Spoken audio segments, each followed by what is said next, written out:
léegi dañuy wax ci leneen tey lancé nañ officiellement la campagne de vaccination contre la pandémie de Covid-19 ici au Sénégal. laaj bu njëkk bi mooy yow di nga ñaxtu boo amee occasion bi. maa ngi xaar parce que pour man man j'ai besoin d'être convaincu si liy dugg sama yaram par exemple lu tax ma wax loolu mooy que vaccination yàgg naa am en fait. Esprit complotiste tamit yàgg naa am ci période vaccination. Maintenant dafa tombé jamono réseaux sociaux jamono partage audio WhatsApp et tout quoi moo tax mu gën a nekk lu indécis at loo xam maanaam tamit que sénégalais dañ ko xaw a ragal mais aussi man lu tax may appuyer ragalu sénégalais yi xëj na bokkuñu ñoom peut-être dañu dégg ay yenn rumeur quoi mais man dama lire ci PSE mooy plan Sénégal émergent à la page 76 su ma juumul article 353 354 355 foofu xëy na Macky Sall xam naa liiru ko sax quoi wala peut-être tamit c'est son projet. Pourquoi? Parce que Sarkozy dafa yàgg communiquer que Afrique dafa war a réduire nu mu tuddati sa natalité. 2007 sax waxoon na ko bu mu ñëwee université. Absolument. Macky Sall ba mu faloo premier visitam c'était à l'Élysée en compagnie de Sarkozy. Sarkozy toog na Parlement européen wax ci nouvel ordre mondial nee na que nee na ci ay kàllaama français la ko wax nee na que mu neex mu naqari luy ami la te képp ku ko essayé maanaam bloqué di nga ko gis il a menacé maanaam tout le monde dans ce truc là. Macky Sall il y a quelques de ses discours il a reconnu que il fait adhérer le Sénégal au nouvel ordre mondial te su ma gisee PSE bi c'est dans cette dynamique là maanaam xam naa ne sénégalais bind ko ça c'est sûr et certain xam naa ay tubaab yu xalaat politique gu France wala yeneen dëkk yi ñoom ñoo ñu ko bindal jox ko léegi si page 76 bi dañ ci bind que ni maanaam foog ñu wàññi maanaam charge humain wu nit ki maanaam mooy yow bu dee par exemple da ngay liggéey am nga salaire foog ñu wàññil la sa charge maanaam mooy foog ñu xool yow sa doom waratoo am 6 doom 7 doom 8 doom maanaam dañu war a sa charge dañ koy wàññi maanaam sa charge humain. léegi charge humain boobu noonu ça veut dire quoi man en fait parce que Macky Sall il nous a exposé le PSE mais il ne l'a jamais expliqué peut-être il ne le maîtrise pas et ça ne m'étonnerait pas mais il faut qu'il nous explique man le jour où j'aurai une explication si article yooyu noonu ma limee à la page 76 te maa ngi ñaan internet yi dem gëstu ko bu baax ñu lire ko bu baax ñi wan ñu ne maanaam lan la fa Macky Sall bëgg wax. Après mes interrogations suivantes sont vaccin yi déjà maanaam les composants du vaccin benn disparité yi ma si noté mooy selon l'âge et selon aussi le genre maanaam nag vaccin yi nga xam ne mooy yu xale yi at yu mag yi benn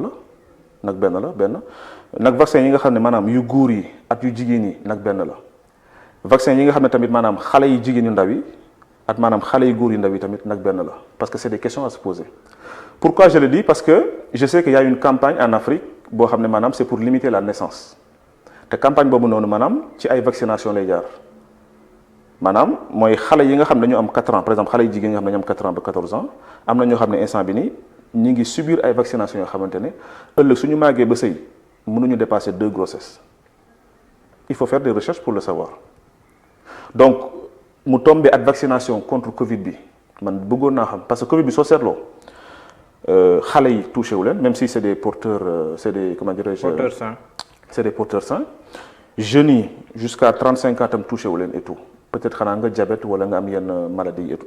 donc ça veut dire que vaccination bi ñan la gën a concerné maanaam les grandes personnes. mooy maanaam ak ñu am ko voilà. léegi nag après ça ñun ñi nga xam ñoo ne ci suuf parce que je pense que ñun on n'est pas prioritaire si vaccin pour le moment.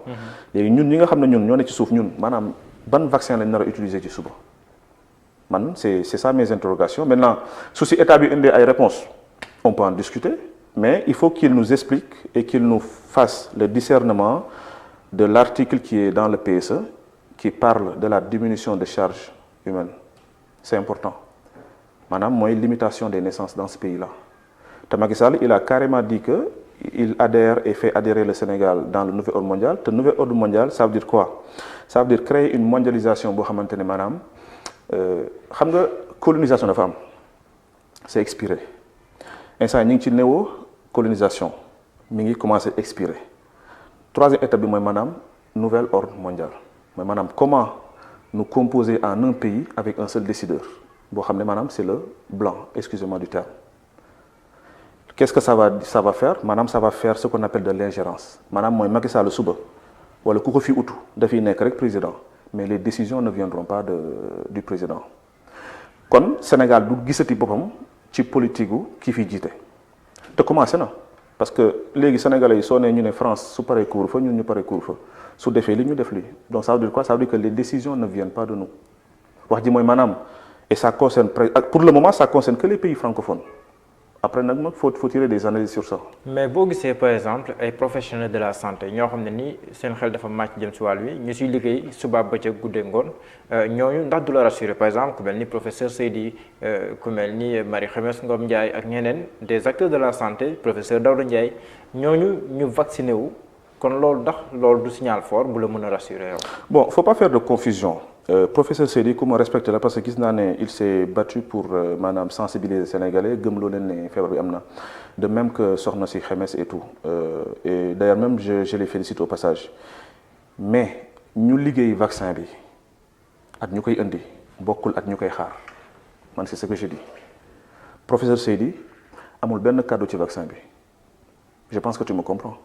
c'est-à-dire que fekkeewul fu ñuy defee vaccin bi fekkeewul fu ñuy yokk fu ñuy jaxasee composants yi. mais Sénégal lépp lu muy dugal ci wàllum vaccin si réew mi mën na koo càmbar xoolaat ko jaarale ko si PNA. xam nga Covid bi daf ñu montrer une chose que état bi dafa politiser lépp même ñëwu vaccin bi sànq soo xoolee assemblée gars yi yor ay drapelé tëgg tambour et tout qu'est-ce que t'as à vacciner les citoyens di def tout ce tralala soxla woo ko je veux dire quoi par là je veux dire que instant bi nii le Sénégal est dans ce qu'on appelle l'exécution maanaam mooy dañ koy ne vaccin ngi nii vacciner say doom Macky Sall na ñëw jël ñu ne vacciner wu leen loolu kese la c'est-à-dire que Macky Sall si boppam amul benn décision moom mi waroon wanewu ci vaccination bi ba léegi wanewu ko mais man je le comprends parce que Sonko mooy virus am emprisonnement Sonko mooy vaccin man loolu je le comprends pour lui moo tax merew ma ko ci Abdoulaye Diouf Sarr j'ai vu que vacciné wu na le ministre après ak ñeneen bon c'est leur choix hein? Mais man ce que je dis juste mooy que du ma yàq xelu kenn mais je veux juste qu'on m'explique cet article-là sur le PSE qui parle de la diminution de la natalité en Afrique précisément au Sénégal suñ ma ko waxee rek incha allah après peut-être que nañ mën a defaat yeneen analyse parce que ñun dañuy xalaat en fait du ñu ñëw rek ñu diriger ñu ci lenn ñu jël ko non. jërëjëf Tahirou Sarr amoon naa mbégte dalalaat la Sénégal ma bàyyi la nga tàggatoo. waaw maa ngi tàggu Sénégalais yi di ñaan Sénégal jàmm am fi jàmm yàgg fi surtout mais aussi tamit di ñaan ne na nit ñi yeewu ci li am ci Sonko nii maanaam li am ci Sonko mooy maanaam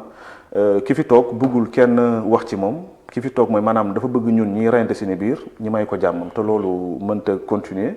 te je pense que dëkk tam du doxee noonu parce que dëkk dafa am lu ñuy wax maanaam ay nitam xale mi dañuy màgg dañuy am ay ambition dañuy am ay aspiration te lu ci am solo mooy maanaam ku nekk tamit sa jamono da nga koy dund ba nga xam ne maanaam lu méngoo jamono ngay mën a diriger dëkk que ça soit Macky Sall que ça soit Moustapha Niasse instant bi nii jamono rëcc na leen parce que soo xoolee fu àdduna toll ci réseaux sociaux ci économie numérique et tout maanaam mooy que seen temps passé na il faut que ñu laisser place aux jeunes ñu diriger dëkk bi. d'accord loolu laay tàggatoo ak Sénégalais yi di ñaan jàmm ci dëkk bi di ko ñaanal bépp Sénégalais jërëjëf. jërëjëf Tahirou Sarr jërë ngeen jëf yéen doon teewlu dégg leen daje su lu yàggatul dara incha allah si yeneen jotaay yu ni mel jaa ngeen jëf.